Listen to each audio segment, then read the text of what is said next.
Young astronauts, today your mission... Travelling beyond the Earth into deep space, exploring the ocean bed way beneath the waves. Salty seawater. Anything is possible at Frogwell Primary School in Wiltshire. Who can tell me what part of the globe is the sea? Here they use an interlinked learning approach, which brings together the different subject areas across the curriculum under a general theme. Can you tell me what the other parts are? In this programme, we're going to look at 2 classes in detail to explore how interlinked learning works.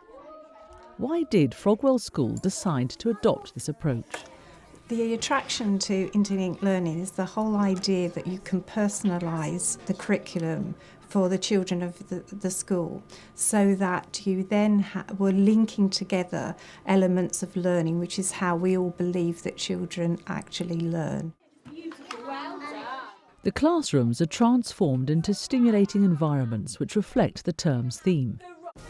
Year 3's classroom is NASA Mission Control, complete with space shuttle, rocket and space suits. For this term, the children will be linking all their learning into Earth and beyond. Over in Carol Snowdon's Year 1 class, the theme is Under the Sea. They go into another world. It becomes another world. It is not a classroom, and that's really just so exciting. Before the formal lesson starts, the children have the chance to investigate the different areas of the room. There's a puppet show where the rainbow fish fends off a shark attack, a role-play area with a rock pool by the seaside, a fishing area where they can catch the numberfish, all designed to stimulate their imagination and provide a rich learning environment. Now I want you to think about our Under the Sea because... It's time to start the formal lesson, which will bring together some of the children's previous learning.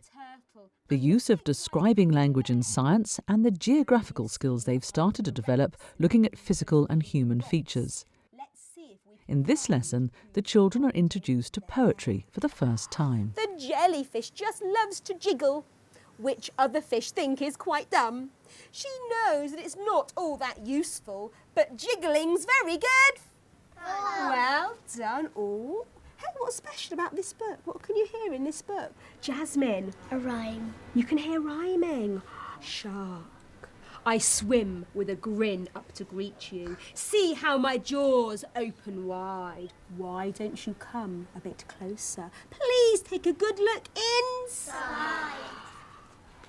Never shake hands with a lobster. It isn't a wise thing to do. With a clippity-clap and a snippity-snap, he would snip all your fingers in.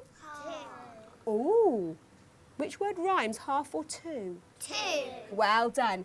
Now I want you to look at this page. Physical features are features in our world and on a map which have always been there, which are part of the world. So, an example is the sand and, I can see a seaweed, the plant life. That is part of the physical feature. And here is a rock. They have always been there in the sea. But hang on, this shipwreck hasn't always been there. Who put that shipwreck there? Everybody. People. So that is a human feature. Today, we are going to go under the sea and we are going to write an under the sea poem about the physical features. One of the main ways that we've been able to measure the impact of interlinked learning is through our parental questionnaires. And in 2005, 51% of parents actually said to us that their children enjoyed coming to school. In 2007, that had risen to 79%. And the main difference for our school was the fact that we'd introduced interlinked learning. I want you to imagine the sand right here in front of us. It's going through our fingers. Feel the sand. Soft. Light. Now we are going to taste the seawater. Only the really smart children.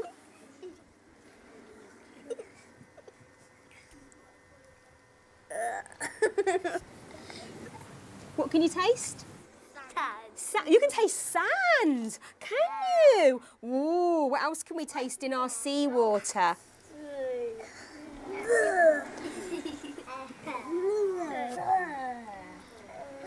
So the seawater around our world is salty. It's salty. We need some more physical features. So we're going to open our special treasure box. It's very demanding. It's hard work, but on the other hand, it's so much more rewarding. Everything links together. The children see what we're learning, why we're learning it, and where it's going to. Annabelle, I want you to close your eyes and feel the shell. How does it feel? Smooth. It's smooth. Feel this part here. How does it feel? Pointy. It's pointy. Really good words to use. I'm going to leave the shell here. I'm going to leave the stone here and our salty seawater. All of these physical features will help us write our poem. I want you to look at the interactive whiteboard on how we're going to write our poem. Here is our poem structure that we're going to use today, John Roy. And my first physical feature is going to be a rock. How do we spell the? The rock. How do I spell rock? A curly K and a kicking K. The rock. Think of a really good describing word to describe the rock. Naomi. Rough. Oh, a brilliant word. I love it. Another describing word to describe my rock. Tommy. Strong. Strong. Here is our first verse. Look carefully. The rock, the rough rock, the strong rough rock. Oh, that's sounding good. Shall we have our verse about a shell? Let's have the shell. What you have to make sure of is that all areas of the curriculum are covered. So as a team, we've sat down together and actually looked at a 2-year rolling programme and planned in where the geography might link in with the literacy, where the science might link in with the numeracy. So it takes forward planning, but once that is done, actually it's quite simple. You are going to write a poem following this structure, but you are going to write not 1, not 2, but 3 verses. Well remembered, 3 verses. Let's see how we go. Our first time ever being poets. The green seaweed. Blue salty sea, the shell, pointy shell, the pointy white shell. The sea, the green wavy sea. In a nearby classroom, Year 3 teacher Mandy Turner is at NASA Mission Control. Today your mission is to make a life-size model of your body using the correct measurements, so that you can then design a spacesuit. Ashley and Aaron, could you go and get something from the space shuttle, please? It's on the chair. Within the Earth and Beyond theme, they're looking at the measuring and applying element of the National Strategy for Mathematics. So bring out, Aaron, let's see what you've got. Let's see. What could it be? What do you think they might be? A material to make a spacesuit. Make a spacesuit. What's wrong with this spacesuit? Doesn't have any arms and helmet. No helmet. Is it the right size? No. Is it the right shape? No. How could we get the right size and the right shape? We could get a bigger one and make one. We could make one. So, what are we going to learn today? Should we do it with a hand clap? To measure and solve practical problems.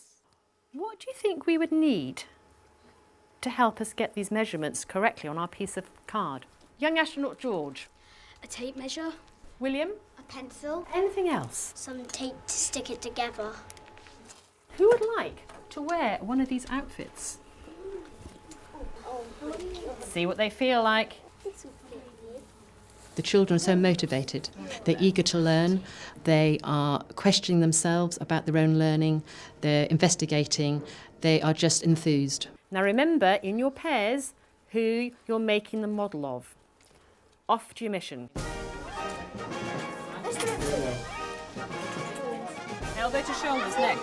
Show me. We need to hold three.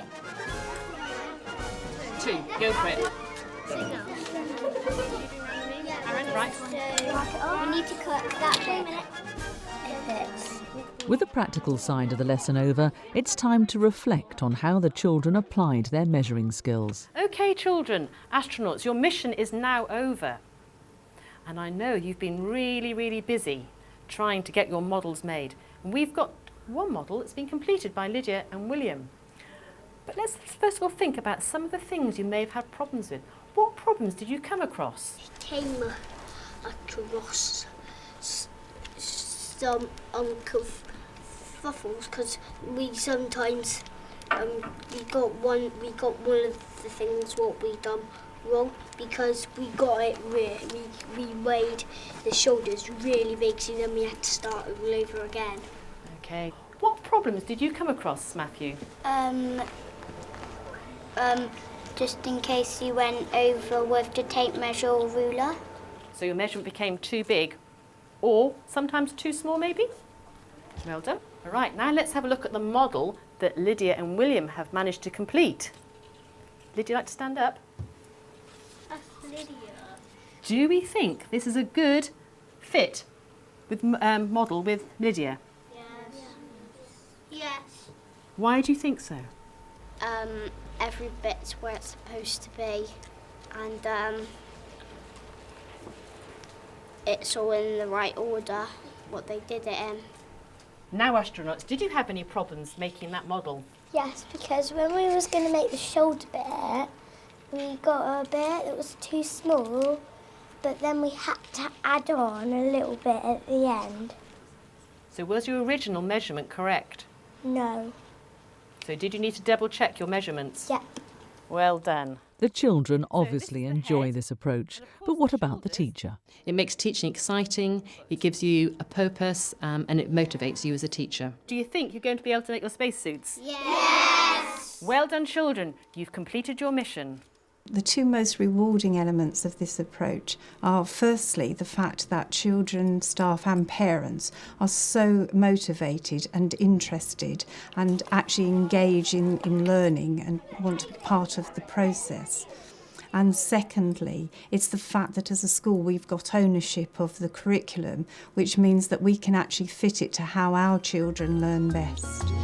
Sand.